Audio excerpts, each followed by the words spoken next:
My name is Jacob Thompson. I'm a third-year political science student. I'm in the accelerated master's program currently. I've been in that for 2 semesters. I'm from Florence, South Carolina. I've never been in student government before in my entire life. Um, I applied for freshman council and university ambassadors as a freshman and wasn't able to get it and wasn't able to get involved through student government or that program. And was fortunate enough to work for Columbia Mayor Steve Benjamin my freshman year in the Mayor's Fellows program. And that was my first professional internship, first experience working in government. And I developed a really personal sense of political philosophy to myself. Sitting in that mayor's office and being able to talk to all the constituents of Columbia and hearing their issues and what they had problems with really gave me a great example of what I enjoyed to do and what I wanted to do in my life.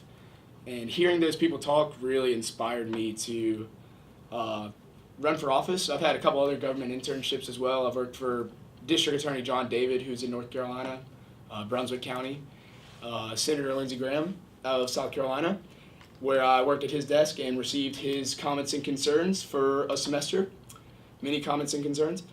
And that also developed my political philosophy very much, gave me a sense of compassion to constituents. And I currently work in the Senate Judiciary Committee as part of the South Carolina semester program with the South Carolina Honors College. Yes. And I'm running a very fiscally frugal campaign. I will say I've only spent about $62.43 on my campaign of my own money. Last semester I was a professional dog washer at Mill Creek Pet Food Store. So I know what it's like to have a job in college. I know what it's like to kind of struggle and not have to ask your parents for money all the time, which is something I take great pride in. I know a lot of students are struggling financially coming to college and taking out a lot of student loan debt. And when I thought about running, I felt like God kind of told me that I should do it this way. And it's been a blast. I've handmade all my signs, printed all my posters on billboards that are in black and white that cost 10 cents from the Thomas Cooper Library. That poster outside on Green Street that I put out today was handmade by me, and the lamination for that was actually $40, which hurt me, but it was kind of necessary. I don't want it to get ruined. But so I'm doing it myself. I have no campaign staff. I do not use social media. I've given a great attempt to kind of walk around campus and see how many people I can talk to and see what their issues are. May I give a spiel that's been on my mind today, if you don't mind? The Daily Gamecock tweeted about 4:30 that I was walking around campus in an attempt to get votes, having personal conversations with people in an attempt to get votes, I believe was the right wording. I am not walking around campus in an attempt to get votes. That really kind of hurt my soul. That's not what I'm doing, walking around campus asking people what they care about. They cannot vote for me for all I care, because I care about them. And when I was thinking about running, I had this idea that a president shouldn't just force a platform down people's throats. He should walk around campus and see what people think and see how people think problems should be addressed and think about other things that people have problems with. And that was really something that I was really scared of about Monday. It's now Wednesday, 10 days later, and it has been an absolute blast, and it has changed my perspective so much on the issues of our university. And I've had a great time talking to other students and seeing what they think and kind of doing it my own style. I feel like people really enjoy when you say, hello, good afternoon, good morning, good evening, how are you doing? Talk to them and say, hey, I'm running for student body. I don't have a platform. What's the problems that you want to see addressed? And when y'all tweeted that, it really hurt me, because it's not an attempt to get votes. If I wanted an attempt to get votes, I would have an Instagram and I would be spamming it 24/7 and getting as many people as I can to repost all of my media and all of my platform ideas and saying, hey, vote for him. That's not what I'm doing. I'm just walking around with my dog mostly, a 9-year-old English pointer named Lady. and just seeing what people think and how the problem should be addressed, and trying to give them an answer. And sometimes I don't have an answer for everything, but I know that there's a lot of educated people at South Carolina that can give a great answer to most problems and have further understanding of problems better than I. And that is my spiel. That is my platform. Yes. So you said, so you're basing your platform around what students want from your experience talking to them. Yes, ma'am. What have you learned from the students you're talking to? What have I learned? I have a few main points, not all. I just said it's changed my perspective on things so much. Starting Wednesday, I started walking around like a crazy person, asking people what they thought were the issues. And at the beginning, it was parking.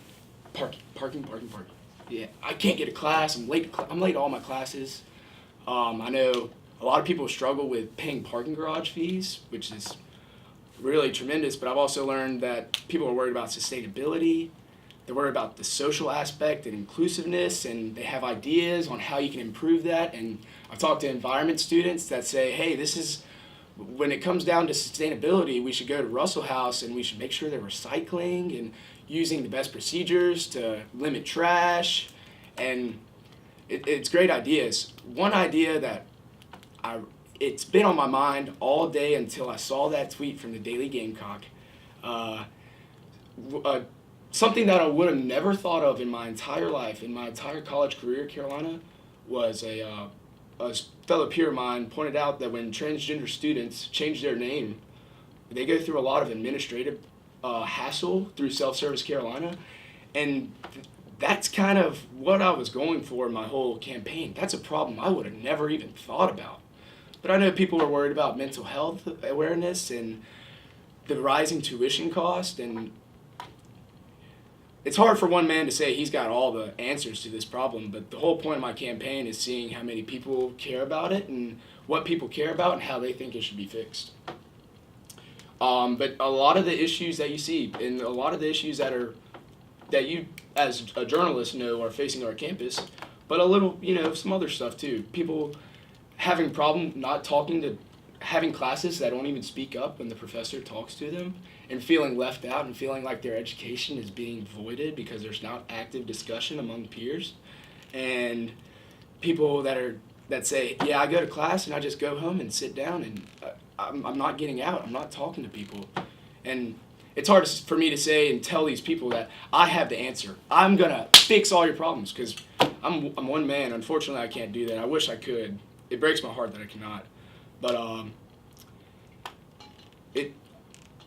it means something to give them a voice, or not give them a voice, but at least listen to their problems. And yes, give them a voice. Excuse me, but that's given me a lot of pride, because a lot of people will say, I'm not involved enough to answer that question. I'm not involved enough on campus. I come to class and then go home, do my own thing. But every Gamecock has a voice.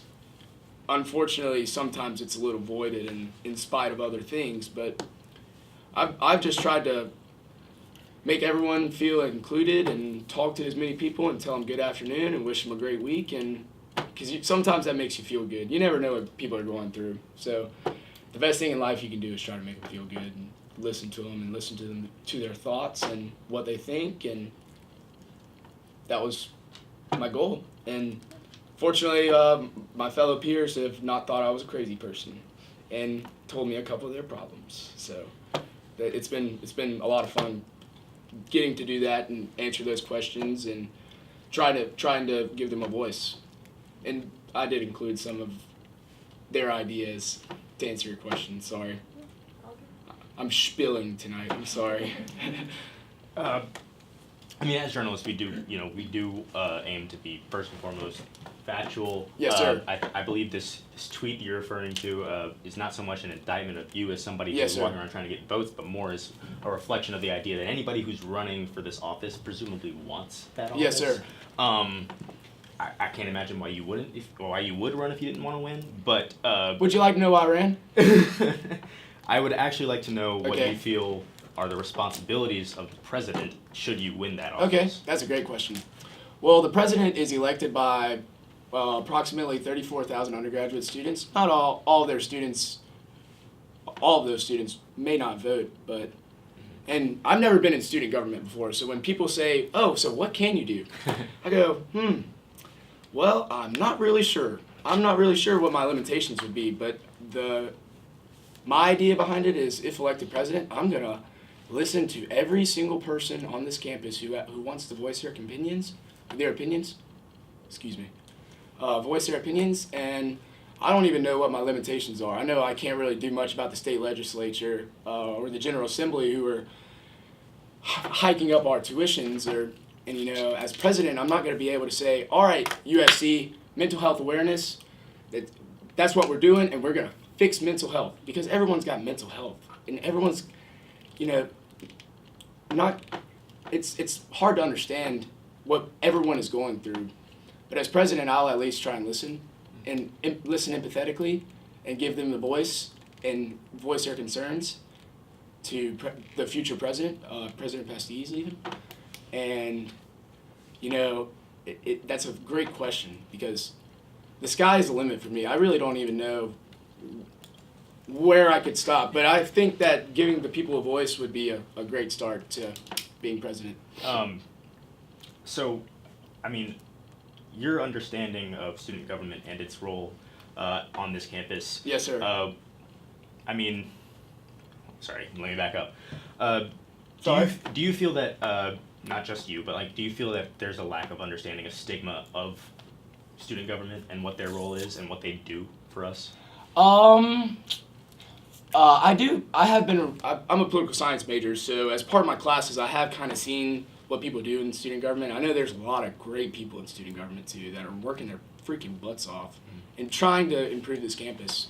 I work with Nick Hooks as an intern in the Bears office that I mentioned earlier, and he is a hard-working man. I've always respected him in student government, and excuse me. That's all right. I'm gonna collect my thoughts for a minute. I wanted to say that on camera. I love Nick Hooks. Okay. He's a great guy. He's probably the closest person I've been to and that has been involved in student government. And I see the work that they're doing, and Okay. I want everyone to be included. I don't want a student government event to include 30 kids in student government. If they're doing something out on Davis Field, I want to invite every single person possible and say, hey, this might be student government, but you're a part of this. You pay for it. You pay for it in your tuition. And I think student government should reach out and say, you know what, you go to school here, reach out to us. Tell us what to do. We want to hear, I can't speak on behalf of student government, obviously, but I would love to just see every voice be heard and every single initiative that people want to be seen, at least taken into consideration. Because there's a lot of money in student government. And there's a lot of things that money could do. And every student pays for it too, so it shouldn't just be something that is excluded to maybe 1,000 kids on campus. It should be included to all approximately 34,000 undergraduates.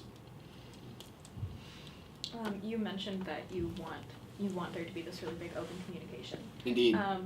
How do you think that fits into the idea of transparency, and how do you think you could actually implement transparency? Yes, ma'am. among students? Something that I've always thought of since I was a freshman, reading the Daily Gamecock on my Mondays and Thursday classes. I've always wondered why there's not in the Daily Gamecock a little, summary of what student government's doing this week. Maybe a calendar of events, maybe some legislation that's going on in the student body.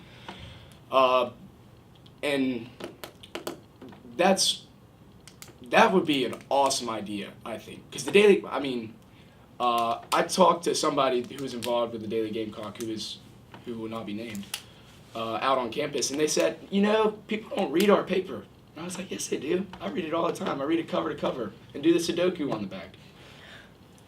And look at the horoscope. But transparency, that's what I'm trying to do. And I think with open communication to the students and seeing what the students want to do is just one of the most transparent acts you can do.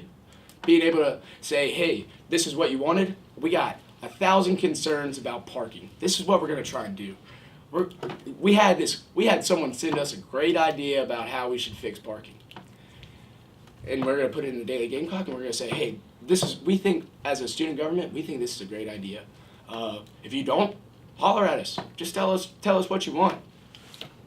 And that might be a little hard because there is approximately 34,000 kids who go here. Not kids, but students.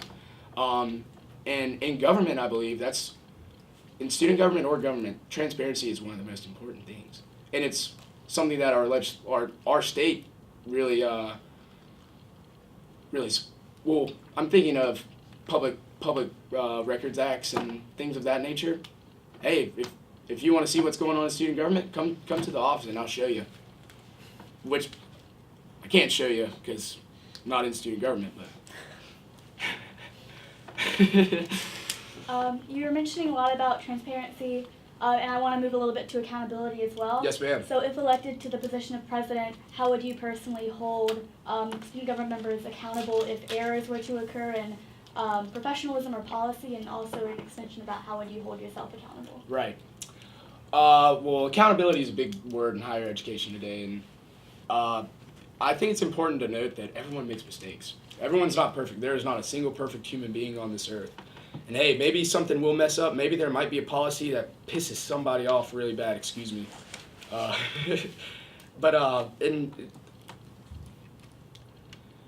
what I really hope to do is say, hey, well, this is how I'm going to be held accountable. I'm being held accountable by the people that are voicing their opinions, and I'm trying to do what's best for them. And maybe student government might do something that pisses somebody off. Or maybe they might just have a dumb idea that makes people go to their dorm rooms and think, like, why did they do that? Why are they doing this right in front of my face? But I want them to know they can always come to me and say, hey, that really upset me. Like, let's fix it somehow. Let's not do that anymore. And hopefully the board will understand people's concerns and their ideas, and that's the ultimate form of accountability. When you put the accountability into the public and say, hey, we want to hear from you. We're trying hard to hear from you, and we're trying hard to talk. I'll try hard to talk to you and see what you think, but that's a great form of accountability in itself, I believe.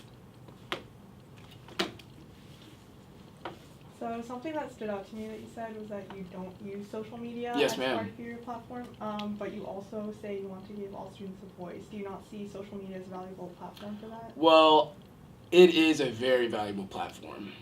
But I didn't want to use social media to spam pictures of myself on Instagram and say, vote for me. That's why I've taken my route, because I'm trying to talk to as many people as possible. It's really hard to do. When I was out in front of Russell House today during class changes, and I was like, good afternoon, good afternoon, good afternoon. And it's hard to listen to everybody, especially when, many people may not know your face. It is a great platform. I just had a really bad case of deja vu right now. Excuse me. That was weird. I just felt that the connection between the president and the people should be a lot more personal than Instagram or Twitter, if that makes sense to you. I feel like actually caring about how people's days are going and being able to talk to them about what they're doing and what their ideas are is a lot more personal than saying, hey, vote for Jacob Thompson, voice your concerns below. And I'm going to read them. I'm curious now. Yes, sir. When you're out just and about talking to people, are you even telling them that you're running for president? Yes, sir. Okay. Well, usually how it starts, I usually have my dog, she's a 9-year-old English pointer, Lady Bird. Mm-hmm. Lady Bird dog, she's a bird dog. And usually that makes it a little bit easier when you go up to somebody and say, hey, how's your day coming along? Where are you going? Class. Oh, great. What class? Blah, blah, blah. Get to talk to them. Where are you from? Do you do anything around campus? And then say, hey, I'm running for student body president. The whole platform, this is one of my, it's not scripted, but I've been saying it a lot today. It's fine. Hey, I'm running for student body president. My whole platform is based around what people think and the issues you'd like to see addressed. What do you think should be addressed on campus? Simples. Yes, sir. Indeed. Yes, so to answer your question, I do mention that. Because But I don't say Jacob Thompson before. I don't say, hey, I'm Jacob Thompson. I'm running for student body president. Okay. Yeah. Usually they go, hey, what's your name? Yeah. Yes. I admire your Well, honesty. yes, sir. Hey, the truth is allowed in heaven. So, you want to give this voice to the student body, and you want to encourage all these students to come out to events that you would hold as president if you were elected. And you're talking about how many people vote, but it's about 20% of the student body that votes Interesting. currently. Wow. And there's an incredibly low number of people that go to Senate meetings. So Yes, sir. and general events that are held by student government, whether that's their choice or student government's choice. Exactly. So, how would you, as someone who isn't using social media currently, kind of drive like participation in those sort of areas? That's a great question. One thing that I thought of, do you know what the United States turnout is? Like the general turnout for elections? Low. Low, pretty low? Yeah. 20% is low. I think we're closer to 30 now. Okay, well, hey, that's great. For the university. Yes, sir. Cannot recall the nation right now. Yes. Well, I think that really starts with making everyone feel like they're deserved and that they're in the right place. Obviously, students at South Carolina, they got in, they pay tuition, they go to class, but it all starts with a feeling of inclusion, letting people feel like they're in the right place and that, they might be struggling with a ton of issues, financially, mentally, and just making them feel like they're exactly where they need to be is one of the most important aspects of that. And hey, if it takes me putting a band out in front of Thomas Cooper Library for people and saying, hey, that band's pretty good, y'all should hang around here for a little while. You're in the middle of campus, why not? Just stop and hang out and talk to some people. If that's what we got to try, then, and if it turns out that people love it and want to see more of that, then let's do it. But inclusivity is a hard topic because people deal with different things and have different ideas about pretty much everything on earth. A lot of people, are like-minded, but everyone's got a little different opinion from everybody. That's what makes you individual. And just catering to people and saying, hey, you're at Carolina, you're a Gamecock, excuse me. You're a Gamecock, like, come on, come out and hang out and talk to some people because you're loved around here. Someone cares about how your afternoon's going. If you're not doing good, somebody cares. Everybody's everything. You unprompted disclosed to us that how much you spent on your campaign. Indeed. $62 was it? $62 and 43 cents. Um, Oh, thank you for noting that. It slipped my mind. You put me on the spot. Right. I keep the receipts in my wallet. So that being said, I mean, do you have any feeling toward the prospect of a campaign spending cap or a limit? Hey, you know what? Like I said, I watched Dogs last semester. I watched Dogs all through the summer, 6 days a week, waking up at 8 o'clock to go watch Dogs. I have really found the value of $1. Washing dogs will do that for you. Washing dogs is not very fun. Dogs are smelly, and that really gave me the value of $1 because I've had jobs since I was in 10th grade, and my parents really instilled in me the value of $1 and the value of hard work. And hey, those people are every single team, every single candidate running along with me, they're working hard as hell. Honestly, they're talking to people and getting out there and putting themselves before the spotlight. And hey, if they want to spend the budget cap, that's awesome because they're working hard. And at least they're working hard and not just trying to let their money talk for them. So like regardless of whether there is a cap, how important is it to you that candidates be transparent? Because again, you did it unprompted. So. Yes, sir. Well, like I said, the truth is allowed in heaven. That is a motto of mine. My father is a motto of my father's as well. Hey, do what you want. Like, if you want to tell people how much you've spent, you can do it. If you spent the cap and don't want to tell people, hey, that's all right. You're still working hard, and you're trying to put your values and your ideas to good use to help other people, and hey, that's money well spent to me, I'd say. Yes, indeed. Everyone's right. Hey, that's okay. Hey, taking notes is one of the most respectful things you can do for another person, or when another person is talking. So, I mean, all right. Is there anything we didn't let you spiel on? I spilled it all, Yeah. sir. You kind of touched on it earlier. Why did you run? Why did I run? Yeah. Oh, Yeah, I if love not- this Good story. question. If not to win. So I get a haircut about every 2 months. This was Monday, February the 4th, that I woke up a little early, had a cup of coffee. I was like, I'm gonna get my haircut today. Went and got my haircut, and I was on my way home feeling awesome. It was a beautiful Monday, great day outside. I was listening to National Public Radio. I was listening to On Point, if you are familiar with that program. I am. And I was listening to a former American business. Well, she's still a business lawyer, I'd assume, but she has other occupations now. Her, a former American business lawyer named Reshma Saujani, who ran for the 14th District of New York House of Representatives in 2012, and didn't even win her primary, and was on point. She's actually she started a foundation called Girls Who Code. And I hope I say her book name right. It's called Brave Not Perfect, Fear Less, Live Bolder. We'll get back. God darn, I can't. You can get back It's my to motto this. for the month. But and she was just talking about how liberating the experience was of putting yourself out there for the primary and actually running, and that it was. I always joked to my friends. I was like, "Yeah, I'm running for student body president," and they were like, "No, you're not. You're crazy." And I was like, oh, "Okay." And I got home that Monday, the February 4th, after hearing her talk about how liberating it was to run for office and how she was kind of complacent and ran and just felt so liberated. And that really resonated with me. And after getting my haircut, I went home and I opened my laptop and I saw on the student government webpage that registration was that day. And I looked at it for about 5 minutes and I was like, all right. And I went to the library and I filled out a registration packet and here I am.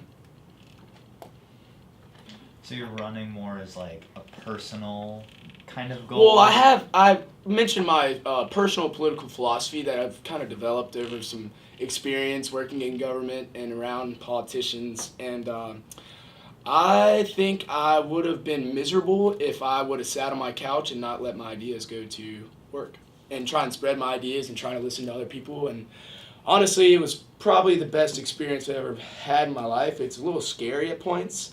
I sat in my bed that Monday night that I registered, and I didn't go to sleep until 3 o'clock, just staring at my bed going, oh my God, you freaking idiot. What have you done? You are so freaked. You're not going to do anything. But actually getting out and seeing people are open to talk about what they care about and kind of, I'm just very glad I didn't sit on the couch and watch all this pass by without putting some skin in the game. Nice. All right. Are we ready to wrap up? Yeah, that's about Okay. Awesome. That's our time. We really appreciate you coming in. Hey, well, thanks for having me. Like I said, I'm a big Daily Gamecock guy, so not trying to fatten y'all up or anything, but I told, Brian actually interviewed me Wednesday. That is not who I talked to, who I mentioned in the interview.